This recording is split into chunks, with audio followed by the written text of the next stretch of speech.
नमस्ते, मैं हूं रविंद्र गौतम और आप देख रहे हैं संजीवनी टीवी पर शेयर बाजार का लेखा जोखा। वो शो जो आपको बताता है कि बाजार में आज हुआ क्या, क्यों हुआ और आपको कल क्या करना है। तो दोस्तों, आज बाजार ने कुछ ऐसा किया जो देखकर मन में एक पुरानी कहावत याद आ गई कि नदी में जो बहता है वो आगे जाता है और जो रुकता है वो किनारे पर ही रह जाता है। तो दोस्तों, आज बाजार बहा, थोड़ा धीरे तो और थोड़ा उतार चढ़ाव के साथ, लेकिन बहा जरूर। और जो इन्वेस्टर्स आज बाजार के साथ बहे उन्होंने ऊपर की राह पकड़ी।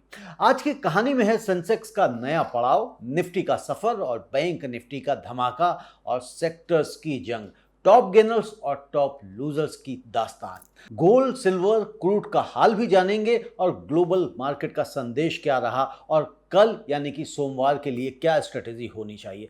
तो दोस्तों, तैयार हो जाइए क्योंकि अगले कुछ मिनट आपकी इन्वेस्टिंग जर्नी को एक नया मोड़ देने वाले हैं। तो बने रहिए हमारे साथ। और हाँ, अगर अभी तक आपने हमारे चैनल को सब्सक्राइब नहीं किया है तो अभी कर लीजिए, बेल आइकॉन को भी दबा दीजिए ताकि ये daily dose of market wisdom हर रोज आपके फोन तक, आपके डेस्कटॉप तक पहुंचती रहे। तो चलिए शुरू करते हैं आज का लेखा जोखा, यानी आज 22 मई 2026 के बाजार की पूरी तस्वीर। तो दोस्तों, आज का दिन भारतीय शेयर बाजार के लिए एक संतुलित लेकिन उम्मीद से भरा दिन रहा। ना तो आज कोई बड़ी रैली आई और ना ही कोई बड़ी तबाही मची। बाजार ने एक समझदार चाल चली। सेंसेक्स आज 75,415 पर बंद हुआ, कल की तुलना में 232 अंक यानी कि 0.31% की तेजी के साथ में। निफ्टी 50 ने 23,719 का स्तर पकड़ा, 64 अंक ऊपर यानी कि 0.27% की तेजी। अब यह सुनने में तो छोटा लग सकता है, आप कह सकते हैं यार 64 अंक की बढ़त में क्या रखा है, लेकिन दोस्तों यह सोच गलत है। जब दुनिया भर में जियोपॉलिटिकल टेंशन हो, जब ईरान अमेरिका का मामला हर घंटे बदल रहा हो, जब ग्लोबल मार्केट्स में अनसर्टेनिटी हो, तब हरे निशान में बंद होना भी एक जीत है। जैसे कहते हैं ना कि तूफान में दीपक जलाए रखना भी हिम्मत है। जी हाँ, और आज एडवांस डिक्लाइन रेशियो बड़ा मैसेज दे रहा है। 1744 शेयर आज आगे बढ़े, 1522 शेयर पीछे रह गए, 101 शेयर्स में कोई भी बदलाव नहीं रहा। बाजार में बहुमत आज भी बुल्स का ही रहा यानी कि तेजी का, और यह एक स्वस्थ बाजार का संकेत है। अगर रेशियो उल्टा होता यानी कि डिक्लाइन ज्यादा होते तो चिंता की बात होती, लेकिन जब एडवांस ज्यादा हो तो समझिए कि बाजार की नींव मजबूत है, भले ही इंडेक्स की बढ़त छोटी दिखे। एक इंटरेस्टिंग बात और, आज बाजार शुरुआत में थोड़ा फ्लैट था, फिर दोपहर में बैंकिंग स्टॉक्स में जान आई और क्लोजिंग में बाजार ने अच्छी पोजीशन बनाई। यह स्लो एंड स्टेडी वाली कहानी थी। आज हालांकि निफ्टी 23,800 के पार भी गया। अब बात करते हैं बैंक निफ्टी की। तो दोस्तों, अगर आज के बाजार में कोई एक असली हीरो था तो वो था बैंक निफ्टी। बैंक निफ्टी आज 54,055 के स्तर पर बंद हुआ यानी कि 616 अंकों की जबरदस्त बढ़त, करीब 1.15%। यह पूरे मार्केट में सबसे बड़ी सेक्टोरल गेन थी। बैंकिंग सेक्टर ने आज बाजार को अपनी पीठ पर उठाया और फिर ऊपर ले गया, और साथ ही निफ्टी प्राइवेट बैंक इंडेक्स भी 1.49% ऊपर रहा, 26,376 के स्तर पर। यानी प्राइवेट बैंक्स ने पीएसयू बैंक से भी ज्यादा तेजी दिखाई। अब सवाल यह है कि बैंकिंग में इतनी तेजी क्यों? तो पहली वजह है इंटरेस्ट रेट साइकिल। बाजार को उम्मीद है कि आरबीआई आने वाले समय में इंटरेस्ट रेट्स में कटौती कर सकती है। जब रेट्स कम होते हैं तो बैंक्स का एनआईएम यानी कि नेट इंटरेस्ट मार्जिन बेहतर होता है, लोन डिमांड बढ़ती है और एनपीए यानी कि बैड लोन्स की समस्या थोड़ी सी कम हो जाती है। और दूसरी वजह रही एफआईआईज यानी कि फॉरेन इंस्टीट्यूशनल इन्वेस्टर्स का रुझान। फॉरेन इन्वेस्टर्स आज बैंकिंग स्टॉक्स में खरीदारी कर रहे थे। जब एफआईआई खरीदारी करते हैं तो स्टॉक्स ऊपर जाते हैं। यह बाजार का एक बेसिक सच है। और तीसरी वजह रही टेक्निकल ब्रेकआउट। बैंक निफ्टी कुछ दिनों से एक रेंज में फंसा हुआ था और आज उसने उस रेंज को तोड़ने की कोशिश की है। ट्रेडर्स ने इसे एक सिग्नल माना और खरीदारी बढ़ा दी। निफ्टी पीएसयू बैंक भी आज 0.22% ऊपर रहा, 8,006 के स्तर पर बंद हुआ। पीएसयू बैंक यानी सरकारी बैंकों में भी आज अच्छी खरीदारी देखने को मिली है। जैसे कहते हैं जब नदी चढ़ती है तो दोनों किनारे भीगते हैं, और बैंकिंग सेक्टर की तेजी में प्राइवेट और पीएसयू दोनों ने आज पार्टिसिपेट किया।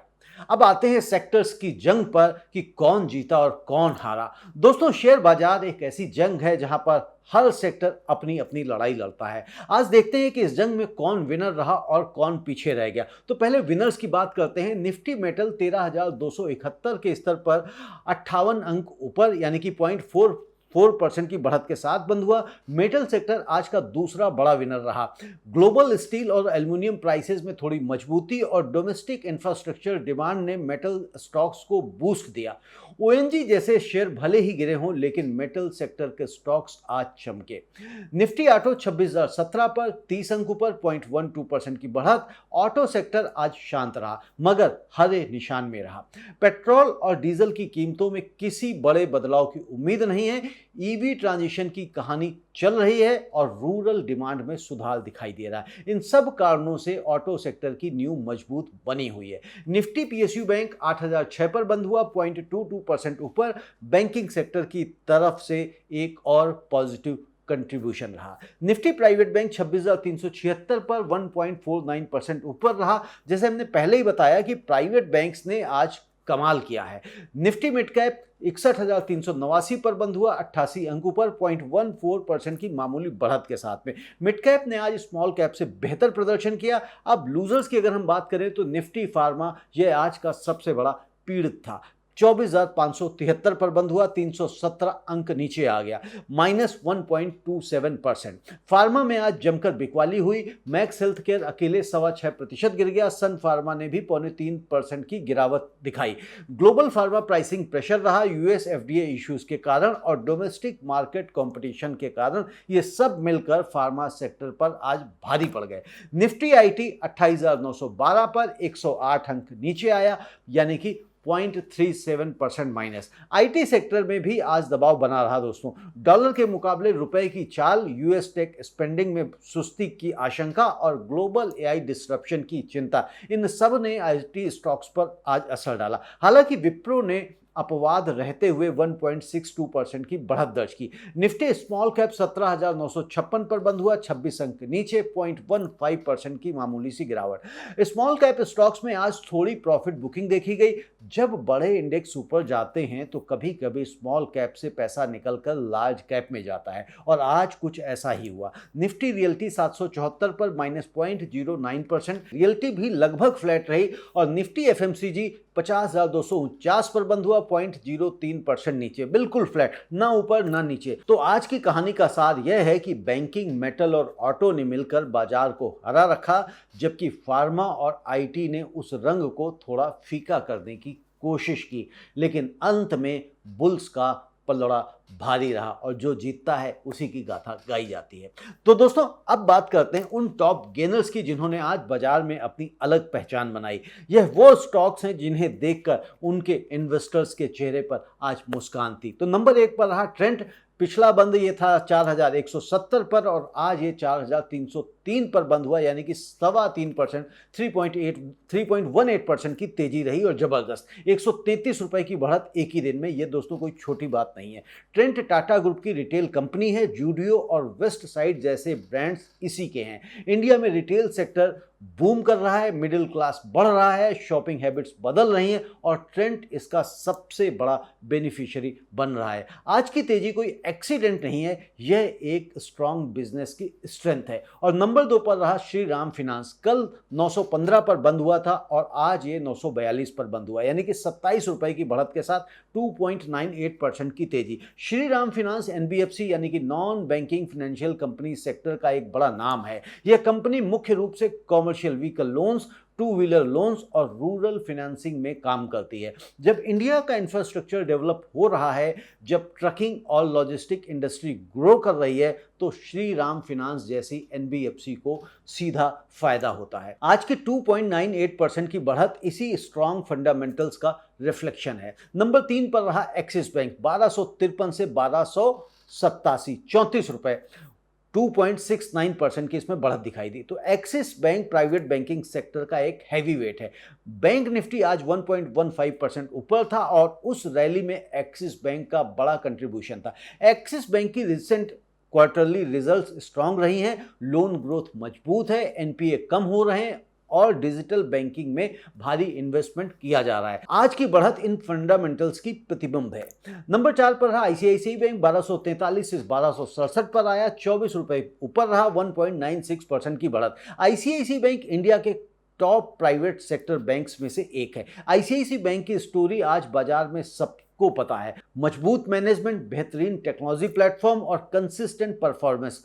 जब फॉरेन इन्वेस्टर्स इंडिया में इन्वेस्ट करते हैं तो आईसीआईसीआई बैंक उनकी पहली पसंद में से एक होता है। आज एफआईआई बाइंग का असर आईसीआईसीआई बैंक पर साफ दिखाई दिया। नंबर 5 पर रहा विप्रो, 200 से 203 पर आ गया, 3 रुपए ऊपर, यानी कि 1.5% की लगभग तेजी। यह सरप्राइजिंग है क्योंकि आज आईटी सेक्टर ओवरऑल दबाव में था।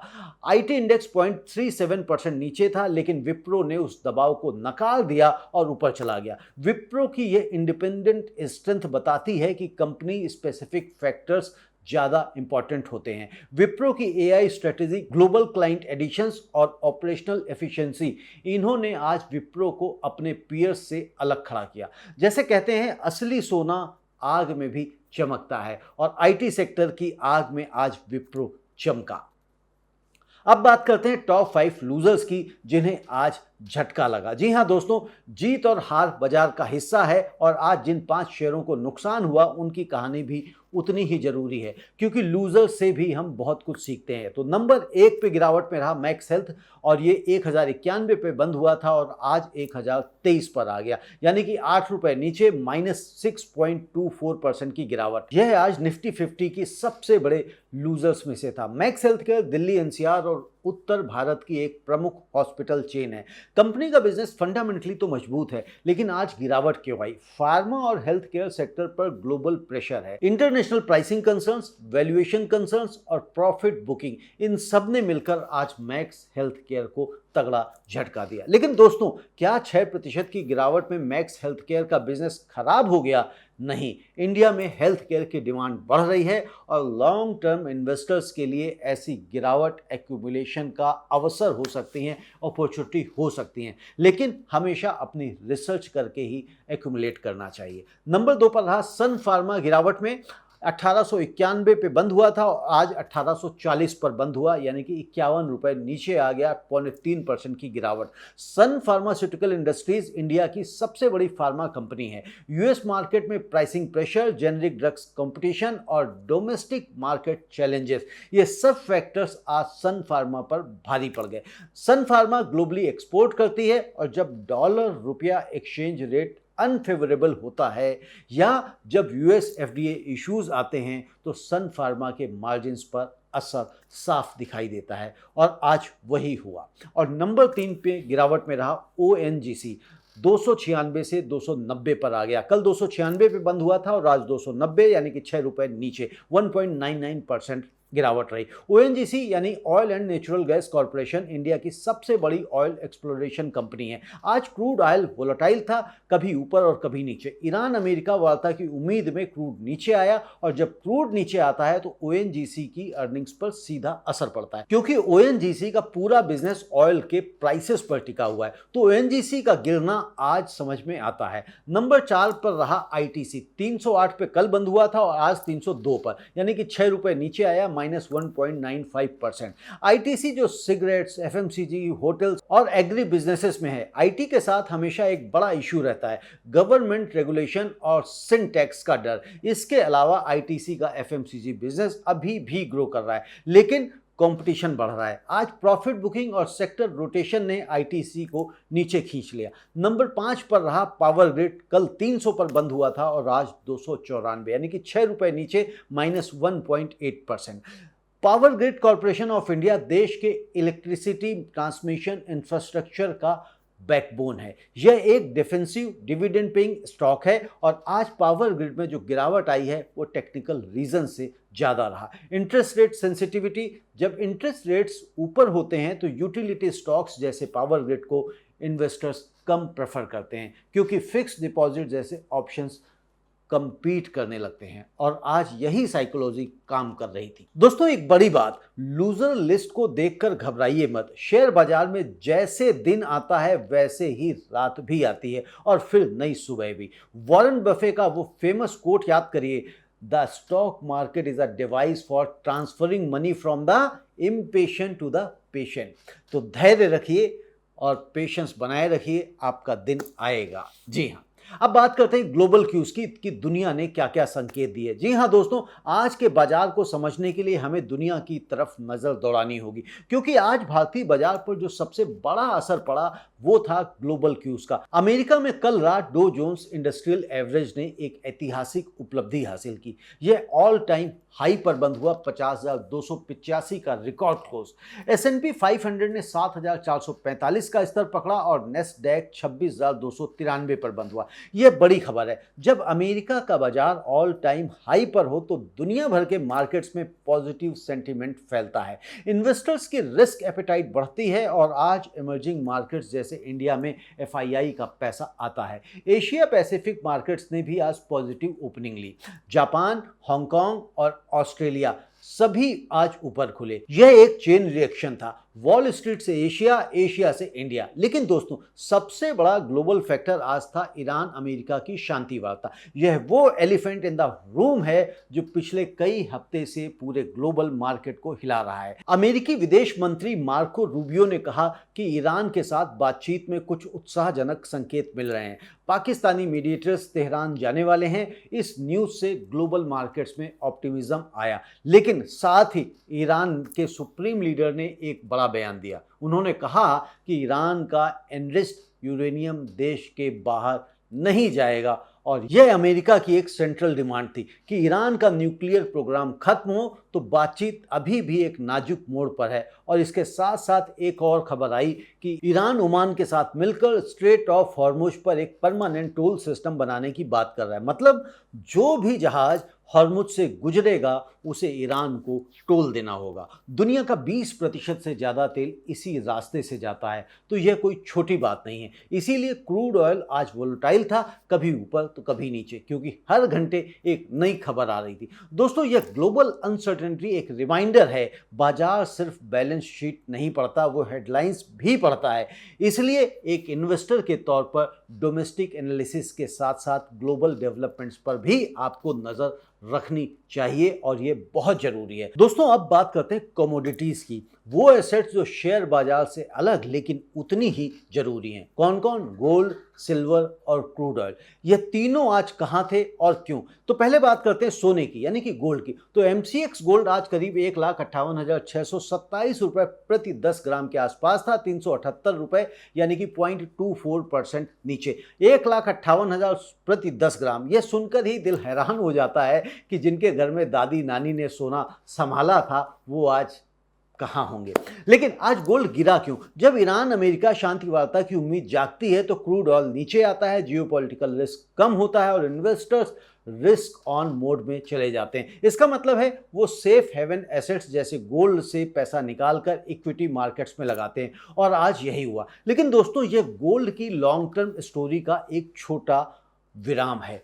जब कभी ईरान अमेरिका की बातचीत टूटती है, जब कभी कोई नया जियोपॉलिटिकल शॉक आता है, तो गोल्ड फिर ऊपर जाएगा। गोल्ड की कहानी खत्म नहीं हुई, बस एक चैप्टर का ये पॉज है। और आज सिल्वर की अगर हम बात करें तो MCX सिल्वर आज करीब 2,77,589 रुपए प्रति किलोग्राम पर था, यानी कि 999 रुपए, यानी कि 0.4% नीचे। सिल्वर गोल्ड से ज़्यादा वोलेटाइल होता है। यह एक डबल नेचर मेटल है, यानी कि इंडस्ट्रियल मेटल भी और प्रीशियस मेटल भी। जब गोल्ड गिरता है तो सिल्वर और ज़्यादा गिरता है, और जब गोल्ड उठता है तो सिल्वर उससे भी ज़्यादा उठता है। तो आज गोल्ड थोड़ा नरम था तो सिल्वर ने उसे थोड़ा ज़्यादा नुकसान उठाया। सिल्वर में एक इंटरेस्टिंग एंगल है, EV रिवॉल्यूशन और सोलर एनर्जी। इलेक्ट्रिक व्हीकल्स और सोलर पैनल्स में सिल्वर का भारी यूज़ होता है, इस्तेमाल होता है। इंडिया में जैसे जैसे रिन्यूएबल एनर्जी बढ़ेगी, सिल्वर की इंडस्ट्रियल डिमांड बढ़ेगी। यह एक लॉन्ग टर्म बुलिश फैक्टर है। और अब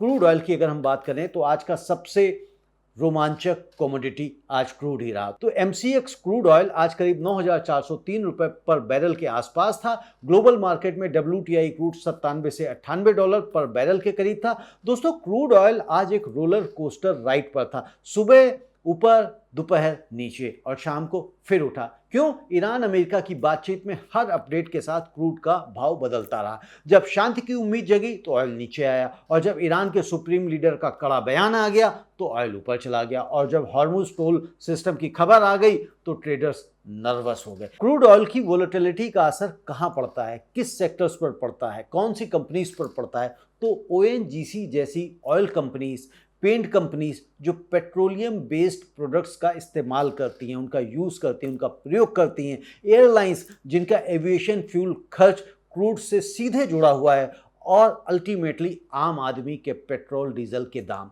जब क्रूड नीचे जाता है तो देश का इंपोर्ट बिल कम होता है, करंट अकाउंट डेफिसिट कम होती है, रुपया मजबूत होता है और इन्फ्लेशन कंट्रोल में रहता है। इसलिए हर भारतीय इन्वेस्टर को क्रूड की चाल पर नजर रखनी चाहिए।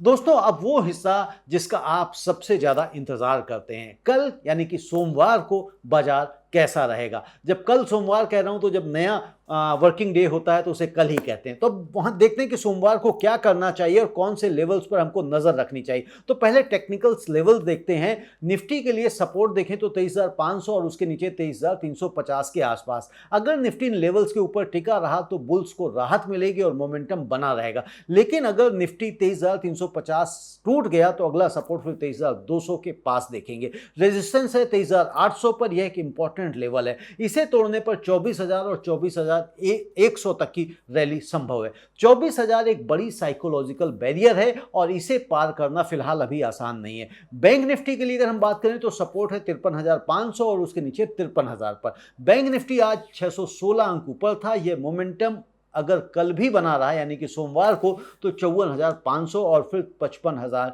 देखने को मिल सकता है। रेजिस्टेंस है 54,500 पर और ऊपर जाने पर 55,000 एक बड़ा साइकोलॉजिकल लेवल है। सेंसेक्स के लिए सपोर्ट है 74,800 और उसके नीचे 74,200 के आसपास। रेजिस्टेंस है इसका 75,800 पर और अगर पार कर गया तो फिर 76,000 का मैजिकल लेवल टारगेट होगा। अब फैक्टर्स जो कल बाजार को प्रभावित करेंगे, तो फैक्टर नंबर 1 है ईरान यूएस अपडेट्स। वीकेंड में कोई भी खबर पॉजिटिव या फिर नेगेटिव मंडे को बाजार का डायरेक्शन तय करेगी। अगर शांति वार्ता में प्रोग्रेस हुई तो मंडे को गैप अप ओपनिंग संभव है।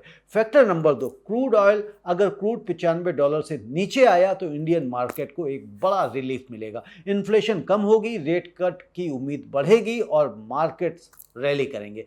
फैक्टर नंबर 3 एफआईआईज की एक्टिविटी। फॉरेन इन्वेस्टर्स का पैसा अगर भारत में आता रहा, खासकर बैंकिंग और फाइनेंशियल स्टॉक्स में, तो बाजार को सपोर्ट मिलता रहेगा। और फैक्टर नंबर 4 है जो हमें देखना होगा, रुपया और डॉलर। जी हाँ, अगर रुपया मजबूत होता है तो एफआईआईज और ज़्यादा इन्वेस्ट करते हैं और आईटी कंपनीज का इंपोर्ट कॉस्ट कम होता है।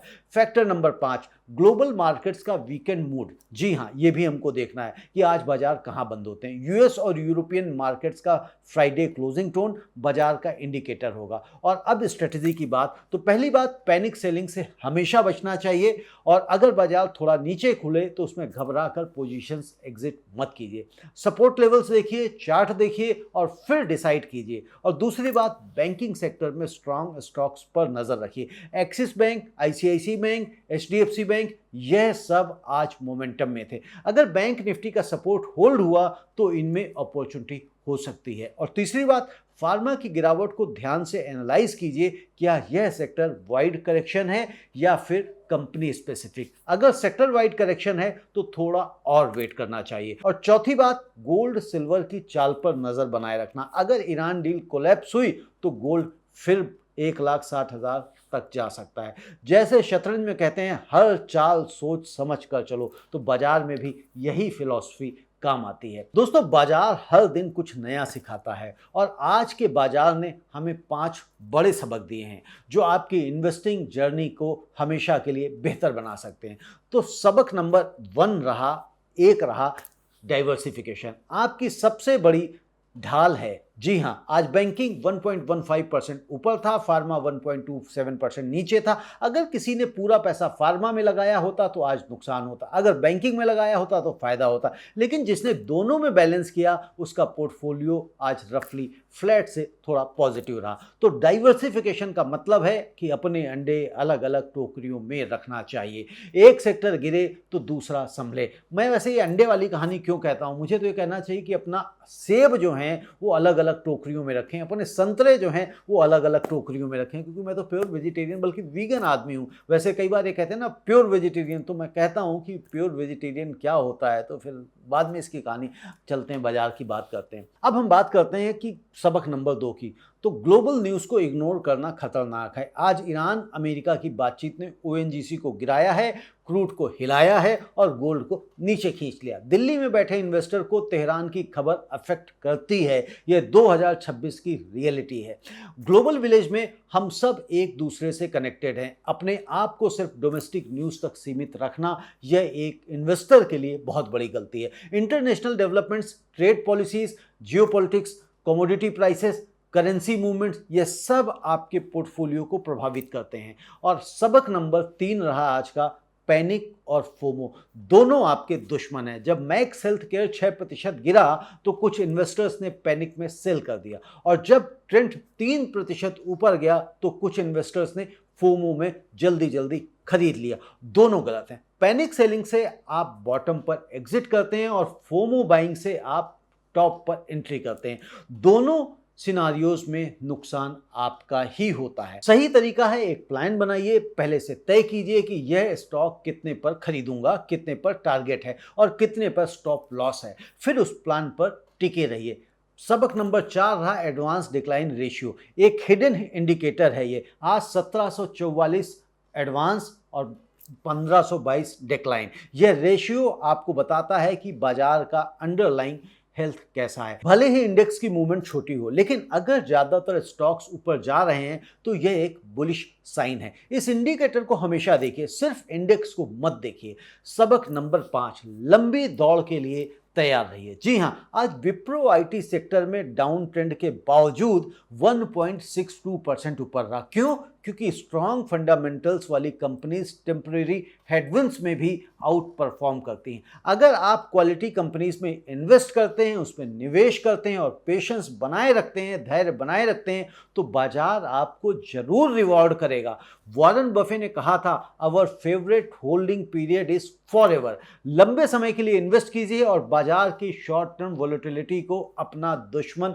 मत समझिए, उसे अपना दोस्त बनाइए। जो बीज बोते हैं वही फसल काटते हैं। इन्वेस्टिंग में यह कहावत शब्द दर शब्द सच है। दोस्तों, अब आज का लेखा जोखा समाप्त करूं तो उससे पहले एक गुजारिश कि आपको यदि हमारे वीडियोस पसंद आ रहे हो, हमारा लेखा जोखा पसंद आ रहा हो, हमारे एफर्ट्स पसंद आ रहे हो, तो वीडियो को शेयर करें ज़्यादा से ज़्यादा अपने दोस्तों तक, अपने रिश्तेदारों तक, और हमारे चैनल को सब्सक्राइब भी अवश्य करें। और कमेंट में लिख के हमें अवश्य बताएं कि आप इस चैनल के ऊपर और क्या क्या देखना चाहते हैं और इन्वेस्टिंग जर्नी में आपकी हम और किस तरह से कंट्रीब्यूट कर सकते हैं। दोस्तों, इसके साथ एक और गुजारिश कि यदि आप हमारे चैनल की सब्सक्रिप्शन के साथ साथ मेंबरशिप भी लें, एक छोटी सी फी अदा करके, तो ये हमारे लिए एक बड़ा मोटिवेशन होगा। तो अब आज का बिग टेक अवे क्या रहा? तो दोस्तों, आज का लेखा जोखा बंद करने से पहले एक बार पूरा दिन याद कर लेते हैं। तो सेंसेक्स आज 75,415 पर बंद हुआ, हरे निशान में 232 अंक ऊपर। निफ्टी 23,719 पर बंद हुआ, 64 अंक की बढ़त के साथ में। बैंक निफ्टी 54,055 पर बंद हुआ, 616 अंकों की शानदार तेजी, 1.15% ऊपर। आज का असली हीरो बैंक निफ्टी ही रहा। निफ्टी प्राइवेट बैंक 1.49% ऊपर था। निफ्टी मेटल 0.44% ऊपर था। निफ्टी फार्मा 1.27% नीचे था, आज का विलेन बना। निफ्टी आईटी 0.37% नीचे। निफ्टी स्मॉल कैप 0.15% नीचे। एडवांस डिक्लाइन रेशियो 1744 बढ़े और 1522 स्टॉक्स नीचे आ गए। बुल्स का आज राज रहा। गेनर्स में ट्रेंड सबसे आगे रहा 3.18%, लूजर्स में मैक्स हेल्थ सबसे पीछे रहा 6.24%। एमसीएक्स गोल्ड 1,58,627 पर रहा, थोड़ा सा नरम।